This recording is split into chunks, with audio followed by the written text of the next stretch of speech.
Just so you folks, I keep getting questions, but that's why I have them here. So let me just go over this really quick, and then I'm going to introduce Adrian, the General Consul, and we'll get this show on the road. How about that? Huh? Okay. So right here, as you can see, we've Pepe's been covered by the Daily Courier multiple times. And this is her substitute. Well, no, the new Daily Courier behind you. Our extinguished guest as well. As you can see, here's my grandfather and my grandmother. Now, as part of the resistance movement, as you know, American fighters flew over France. Particularly in their town, it was a strategic area for the German railroad, and they would bomb the railroad station. This is Lieutenant Marvin Vincent. And he was shot, and it's a pilot that they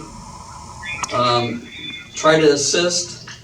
Unfortunately, well, he did shoot down the German and killed him. It was a Messerschmitt. What happens is they came and they would bomb the railroad, and then when they're leaving, they were going to go back to England. Well, the Germans knew that, and it was in their eye, the sun. So that's when the Messerschmitts would come after him. Well, when he bailed and he got shot, all the fuel covered him, and then he burned. And unfortunately, he perished.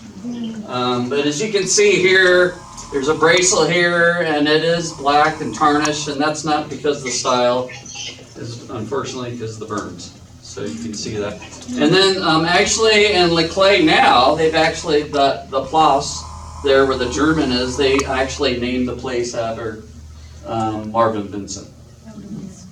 This is when the Free French, when they were getting liberated, you can see the armband. They put that on to let them know that the resistance always contended, hey, we're an internal force. The Germans didn't see it that way. They felt that they were terrorists, and they felt the Geneva Convention didn't apply to them, so they just shot them on sight.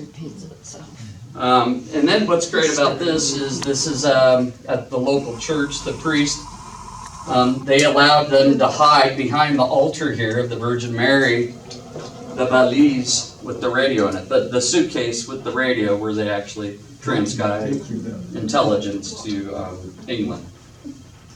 And then there's the church. Next to it is all Pepe's comrades from the resistance movement. They've all passed. He's outlived them all. But, really great friends. And they went through a lot. So, and then you can see my grandfather, my grandmother, and then before that, he was in the Navy, which I'm sure Adrian will speak about. So, with that, I'm going to introduce the General Consul. Boy, this is a... Well, first I want to give some thanks. All right, so Peggy. Where's Peggy? Of course, she's hiding. But, boy, she really, she's a rock star, and she got this all organized. So let's give a big hand to Peggy.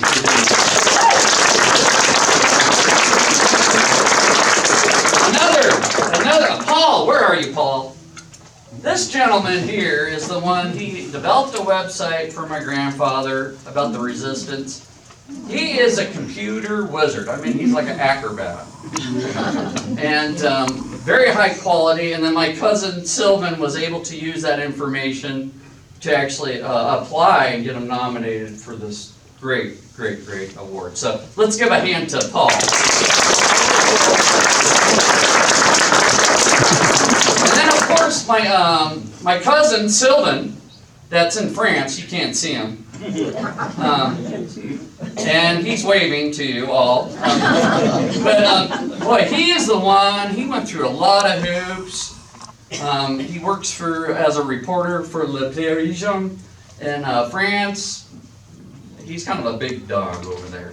And anyways, and he put in all for this award. So, boy, Sylvan, he did a great legwork and was diligent in doing this. So let's give a big hand to Sylvan. Thank you, Sylvan. And then, of course, Adrian and Nathan. God, these guys are just great. Adrian's, he's got so much to do. He's got all this work, but he's taken out his time to come out here and help. And Nathan, boy, he's been talking to me and helping organize this. So let's give a big hand to these people. I'm going to go ahead and hand it off to you. Let's do that.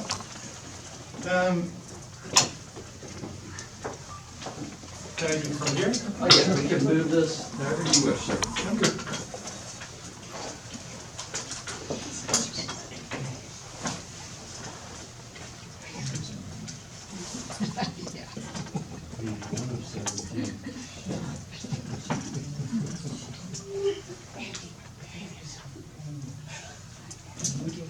Chère Santé, Monsieur le Consul honoraire de France, cher Nathan, ladies and gentlemen, distinguished guests.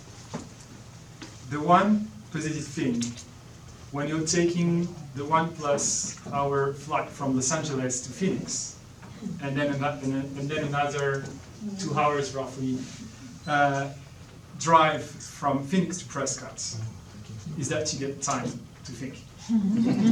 So earlier today, when I was making my way up Interstate 17, I think it is, to get here, I really got to think about how an extraordinary moments I was about to live today.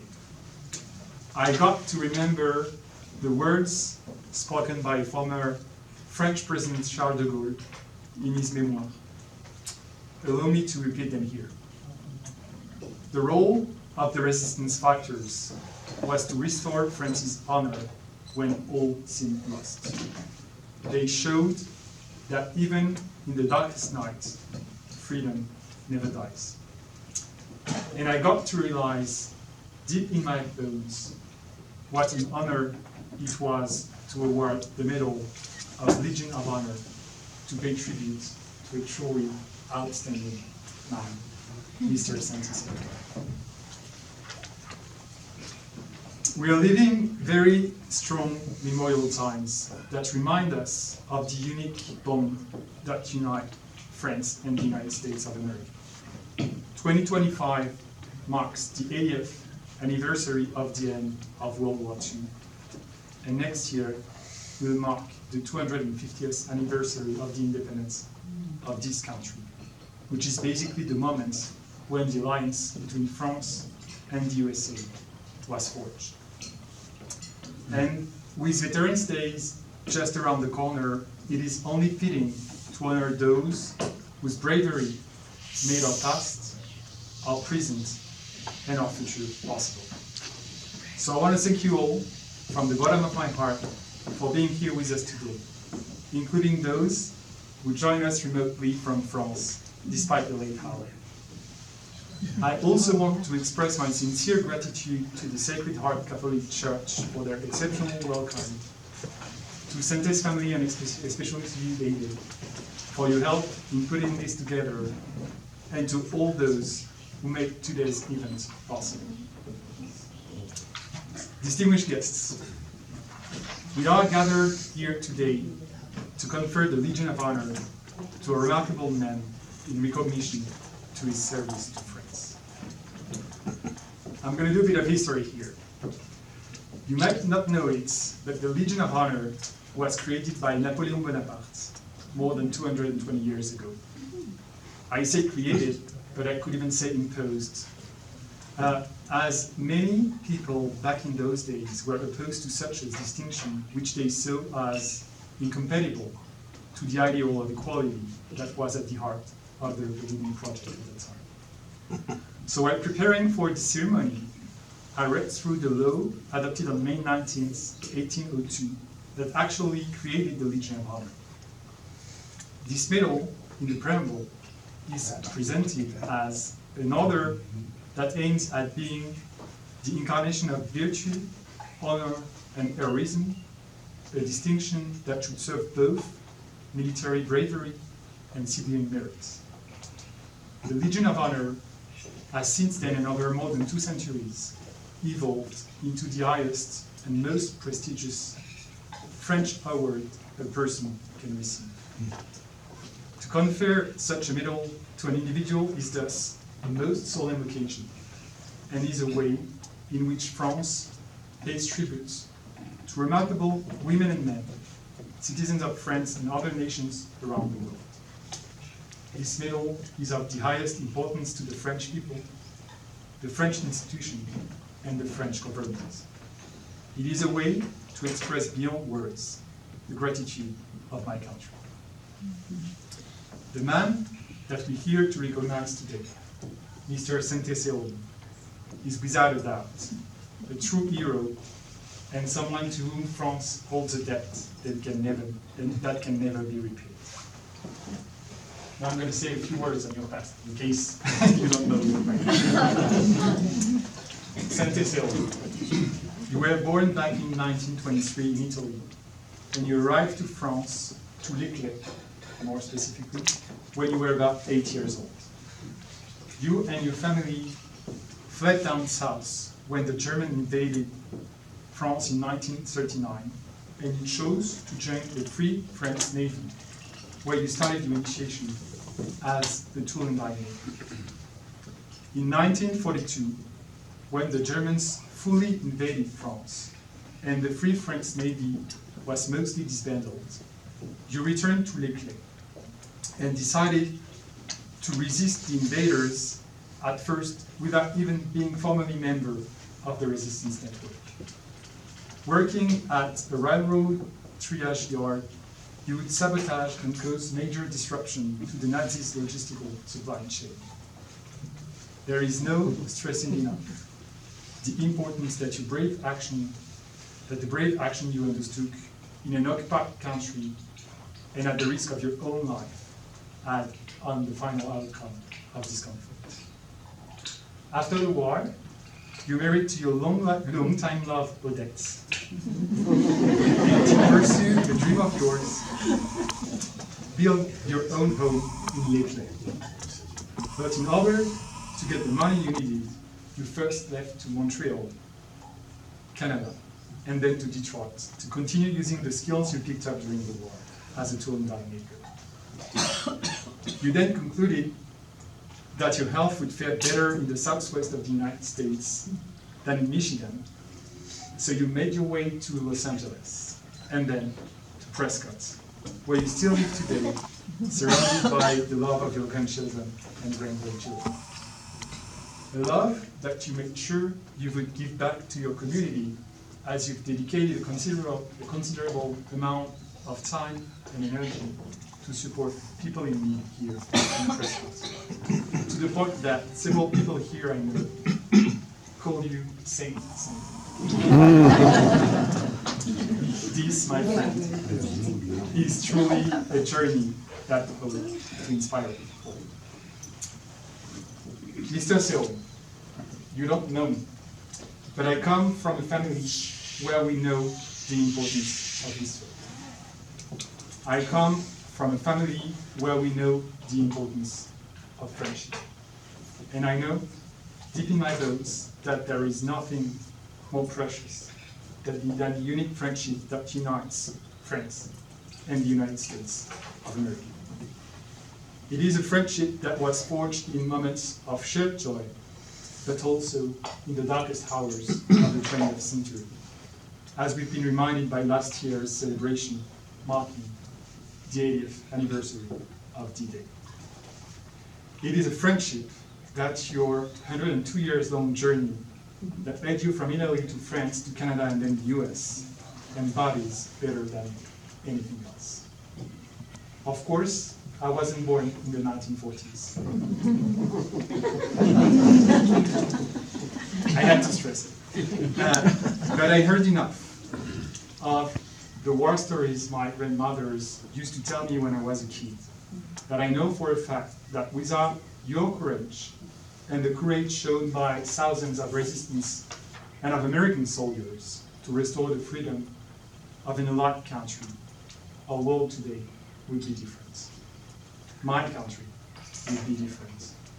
And there would probably not be the Consul General of France addressing you today.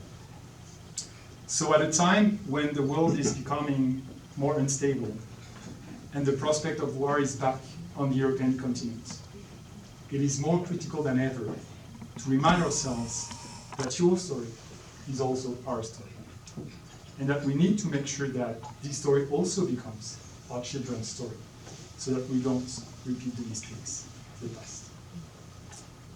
But I want to conclude on a more optimistic note. As we celebrate you today in front of your family, your grandchildren and your great-grandchildren, I cannot help but think of the millions of people that got to live on their lives in peace thanks to your actions. Millions of people that got to escape the fate that was promised by the totalitarian regime. Millions of people that got to have their own children, grandchildren, and grandchildren. For this, and for so much more, you have the eternal gratitude of your country.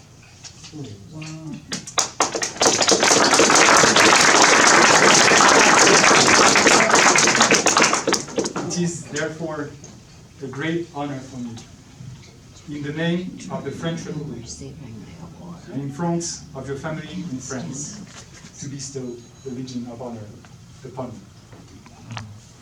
I'm going to have to ask you to stand up if you can.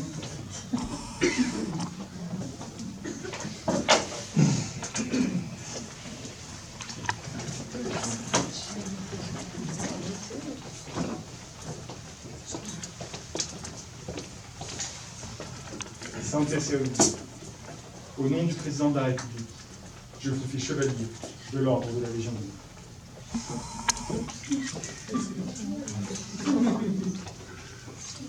Bravo.